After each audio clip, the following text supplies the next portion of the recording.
You're listening to the HR Mixtape, your podcast with the perfect mix of practical advice, thought-provoking interviews, and stories that just hit different so that work doesn't have to feel, well, like work. Now, your host, Shari Simpson. Joining me today is April Callis-Birchmeier, change management keynote speaker, author of Ready, Set, Change, CCMP guru, and owner of Springboard Consulting. Recognized as one of the top 30 global gurus in organizational culture in 2021 and 2022, April is an internationally known organizational change management expert who has implemented change for government, healthcare, higher education, and corporate clients. April, thanks so much for jumping on the podcast with me today. Thrilled to be here. Love it.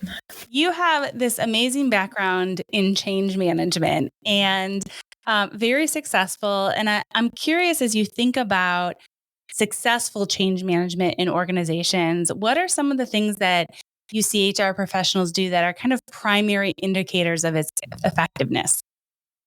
Well, I feel that there has been a new kind of expectation now that HR professionals also have change management as one of the pieces of their toolkit, that this is an important area as so many of our organizations are just undergoing this constant change. And so it's an important piece for change management professionals to be able to really step into the role of knowing kind of how to assess the impact of the change, figuring out, a strategy and an approach that we need to take, and then developing plans and executing on those plans to help people move from that current state to the future state so they can adopt the change. It sounds so simple, even though it's not. It's very complex. What are some of the most common obstacles that you see organizations facing when they're trying to implement change? I feel like many organizations don't understand the importance of bringing the people along with them on the change. I was speaking with a client this morning who was working on some restructuring plans. And as we were talking, I'm thinking, well, wait a minute, we've got all the pieces, like the chess pieces in place. We've kind of figured out this strategy. Where do the people fit in, and how are we planning to kind of walk them through this path of moving from that current state to the future state? And that transition from, what you're currently doing to what you're going to be doing in the future is really stressful for people. So having a plan and having activities, communication, training if necessary, support, and preparing for that resistance piece is really essential. I'm always amazed at when change is implemented and something that, like you said, right, the end user isn't always considered. And I'm using end user on purpose because I think sometimes we fall into that bucket when we think about technology changes in an organization, whether it's a new HCM or a new tool or going from, Teams to Zoom or any of those things that we've experienced in the rapid kind of technology space. Even that sometimes gets missed, and you don't realize there's a whole maybe group or subgroup that really relies on one piece of tech that you just changed. And so I really love that perspective of you got to have the strategy, you have to know the reason behind it, but what's the story and how do you bring people along? I think that can be really powerful when you think about change. I think it's essential. And so many times we just try to talk about change as though it's some sort of buzzword or an integrated seamless system. And it doesn't make sense to people who actually are more interested in, how is this impacting me? How is this affecting me?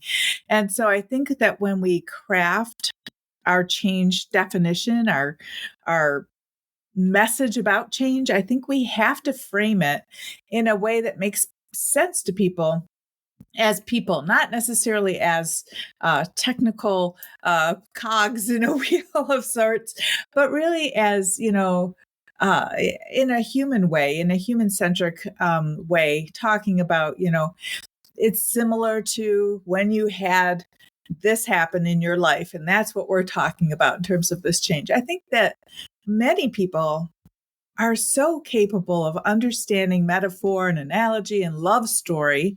And we don't take advantage of that as HR professionals. Sometimes we feel like, oh, well, this is a technical change, so I have to use technical language. And that's not necessarily true. If it's a technical change, that's okay. We may say you're using a different software, but let's talk about that business process that you're used to doing. And do you keep doing it the same way, or do you have to do something slightly different? Is it like having a new point on a GPS, or is it like having a completely, new dimension that you're working in? Those are very different kinds of changes. I like that example, a new point on a GPS or a different dimension. What a great kind of visual to think about. Stories, as we all know, are always stick with us. So, anytime you go to a conference and there's a great story, it doesn't matter the topic, you're going to remember because you have a great story. What a great tool to use for change management. You've been in the change management stage since the very beginning, right? You're one of the first that's a CCMP. Yes. And I'm curious with that certification, how have you seen the field of change management itself evolve since you first started? Well, I think that I have noticed and I've seen a focus on being data driven. And I love that because I think that we have to really view change management sort of like in the way that we view medicine, right? It's both an art and a science. There's the scientific side is metrics and measurements and being able to, take a look at where are we at different points in a project and being able to map that out and determine what our adoption success looks like, what our adoption rates are. There's also, though, this art piece, which is really the human piece. It's the storytelling. It's the understanding of how people's identities and how their kind of personalities are very wrapped up in our job roles and in what we do at work. And so this recognition that we need to have both, this data-driven look at change and really being able to measure things and see where we're headed. And at the same time, really respecting the person and that people are not predictable all the time. People are very unpredictable. People have emotions and people sometimes are even surprised themselves when they find that they're resistant about something that they didn't expect to be resistant about. I see that, Shari, all the time with leaders. Leaders will get excited about a change. Sometimes they'll get on board with the change. And then something shifts and they're suddenly not too fond of the change. And that's resistance. That's this sensation of like, I'm not 100% on board. What do I do about that? Because I'm expected to lead others into this change as well. And so really helping people kind of manage those emotional pieces and really understand the neuroscience of, the way that we think and the way we adopt new things and the way we create habits. Man, if I could have a second degree in neuroscience, I definitely would, because there's so much value there. You talk about simplifying and accelerating organizational change in Ready, Set, Change. And I'm curious, can you give us an overview of some of the key strategies that you recommend as you're talking about change? Well, I really love having a 5-step framework. I feel like that was my purpose in writing the book and in all of the pieces that have really come from it. It's this understanding that if we do these 5 things and there's a sequence, there's an order that's helpful, but they kind of happen all simultaneously at the same time. So yes, we need to build this relevant, relatable story that people can understand what the change actually is and what it means for them. And then engaging those leaders to lead. And if you're an HR professional, many times you don't always get that opportunity to engage with your leaders. Sometimes we're pushed back a little bit. And I really think it's important to step into that role, to step forward and say, I know that you are very busy with your leadership role, but I know this change role and I'm going to help you. And then making sure that we have that advanced communication, that layer that sometimes is missing. I've been on technical changes where sometimes it feels like they just want to send an email the week before the change. And you're like, no, and just one email is not going to help anybody. And then we have develop and support, which is that training and that support through the transition period. And then really working on the why of the change, which is that resistance and reiterating, what is the purpose of our change? What is that relevant, relatable story? So I see it as a very iterative cycle, and that's what makes it simple. And that's what makes it quick, is because you're doing these 5 pieces over and over to ensure people are adopting that change and to ensure that we're getting our organization where we need to be. And the only way we can get there as an organization is if the individuals in the organization make that decision to adopt that change. So it's very intertwined. It's sequential, but it's also, as I said, kind of happening simultaneously all at one time. As you talk to HR professionals about this model, what are some of the common questions or concerns that they raise to you, and what advice do you give to them? Well, I find that HR professionals many times are looking at the change. They know they're expected to have an impact and to be very involved in the change, but I'm not sure they always recognize, here's where you can have impact. Here's what you can do as an HR professional to really move this needle. And I find that when I have folks in my training and they understand, like, oh, I can use this tool to really communicate with that leader, to guide that leader all the way through, and to ensure that leader knows what they're supposed to be doing. And it's making me successful because I'm in HR and I'm helping you with this change. I think that's like a critical moment. And I've had a number of instances where, folks in my courses have suddenly been like, oh, this is something that I can do. I can do this in my organization. And it's really very liberating for them because they feel like they can have impact. They can have a dramatic impact on the adoption of success and the adoption of the change in their organization. So I really love that. I also think it's important for HR professionals to maintain certifications and to pursue additional certifications. And the Certified Change Management Professional, the CCMP, is a big one, I think, that makes sense for HR professionals.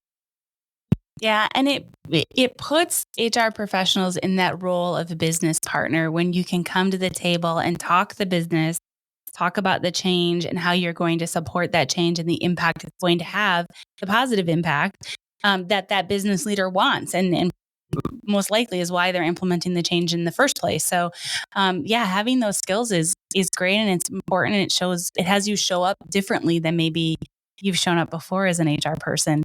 Yes. You've worked with a lot of organizations, a lot of projects.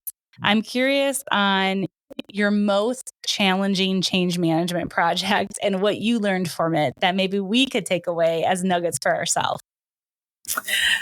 Well, that's a great question, because when I think about the most challenging, the places that I feel that I have been challenged are the places that I think a lot of HR professionals start to feel challenged. It's that area where you have some influence, but you don't have any authority. And so you are kind of a little bit out of the circle of, you're in the circle of concern, but maybe you don't have this authority that you feel like it would help the change to be successful. And I was involved with a really large statewide financial change. And the thing that for me was the most challenging about this change was the fact that I was down a layer. I was in the agency level, and the change was coming from a statewide team. So we had a team that really didn't have change management over top of all of the agencies in the state. And I could see that they didn't really understand that we had, in the agency I worked with, we had, 3 times as many employees as any other agency. And we absolutely had to have change management, but they didn't really have it as a function in the statewide project. Fortunately for me, I had a terrific team in that agency that recognized the value of change management. And so I was given the opportunity to create the change management strategy, to really hone in on that relevant, relatable story, and then to work with the leaders to help them lead this initiative. And we were very successful. And I have to say that, had it not been for that vision that our team had, that the leadership team had, that this was a change management effort, I think we would have fallen into the place that many agencies did, which was not being truly prepared, that our people wouldn't have been able to adopt the change. So that was a really challenging change for me because I didn't have the authority. I didn't really have any formal authority because I was not even an employee. And so I was kind of, on the sidelines a little bit and was able to impact that change really by working with the leadership. What a great story. And what a great example of, leveraging those relationships, like you said, and being able to show up in that way. This next question is kind of funny, but I'd like to leave us with it. As you think about change management, what do you see changing in the future in this space as we kind of go through the next iteration of, what work looks like now? One of the areas I love that question, Shari, because I think that there's so much changing in change management. It's almost hard to keep up. And as with everything, but I see one of the areas, of course, is with artificial intelligence, is really understanding how is that going to impact people? How can we leverage it for change to be able to maybe help us with development of our stories, maybe to kind of give us some brainstorming, like a brainstorming partner almost. I don't know if you use ChatGPT frequently or Perplexity or any of those tools frequently, but I've discovered that when you put a prompt in that says, describe something as though you're speaking to, a fourth grade reading level, and you are describing a change in a metaphor, or using an analogy, or what story might this be like? It's a great partner in a way to kind of, I throw around some ideas and think, is this something that would make sense?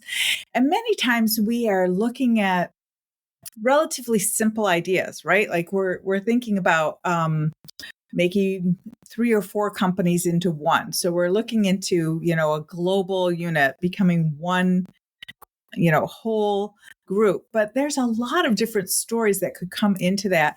And I think many times we don't take advantage of AI to help us kind of develop these ideas and push them forward.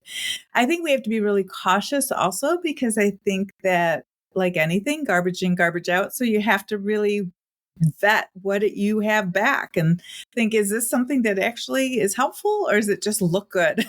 Because, ChatGPT, generated it in about 1.5 seconds. And so is this something that can really help me? I think these tools, though, are fantastic because they can take a lot of the legwork out of planning things like communication plans. You can generate instantly a great schedule for a communication plan if you're thinking just email. And then you can start to add in all of the other vehicles, all of the other tools, the different channels that you want to use. So I think it's going to continue to evolve. I think it's a very exciting time for all of us. And I see there being a lot of focus on preparing people to adopt AI as part of their roles and part of their organizations. I love those examples. I am a huge ChatGPT user.